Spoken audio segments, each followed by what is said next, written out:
Ողջույն հարգելի եւ սիրելի հետևորդներ։ Այսօր փետրվարի 12-ն է։ Մի օր երբ պատմությունը մեզ ներկայացնում է իր ամենահետաքրքիր, երբեմն էլ հանելուկային կողմերը։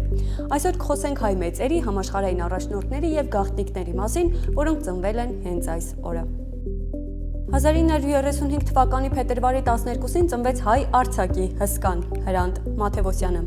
Նրա գործերում կա մի տեսակ առեղծվածային կապ մարդու եւ բնության միջև։ Մաթևոսյանը կարողանում էր սովորական գյուղական կյանքը վերածել տիեզերական փիլիսոփայության։ Այսօր մենք վերհիշում ենք նրան, որը սովորեցրեց մեզ ճանաչել մեր արմատների ուժը։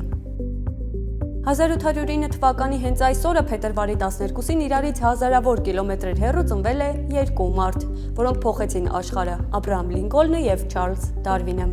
Մեկը վերացրեց ստրկությունը, մյուսը հեղաշրջեց մեր պատկերացումները մարդու ծագման մասին։ Պատմաբանները սա համարում են պատմության ամենազարմանալի զուգադիպություններից մեկը։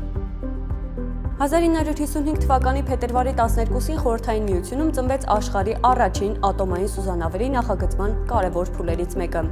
Այս ոլորտը միշտ պատված է եղել գաղտնիության քողով, իսկ շատ վթարների ու անհետացումների իրական պատճառները մինչ օրս մնում են Սառցե օվկիանոսների հատակին։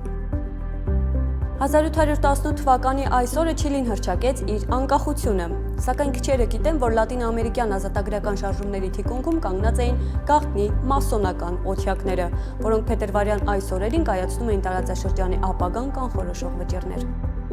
1961 թվականի փետրվարի 12-ին մարդկությունն առաջին անգամ դեպի այլ մոլորակ Վեներա ուղարկեց ավտոմատ կայան, սակայն կապը կայանի հետ առեղծվածային կերպով ընդհատվեց։ Մինչ օրս կան կասկածներ, թե տիեզերքում տեղի է ունեցել մի բան, որի մասին գիտնականները նախընտրել են լռել։ Անցյալը լի է նմանատիպ զուգադիպություններով ու հարցականներով։ Փետրվարի 12-ը մեզ հիշեցնում է, որ աշխարհում ոչինչ պատահական չէ։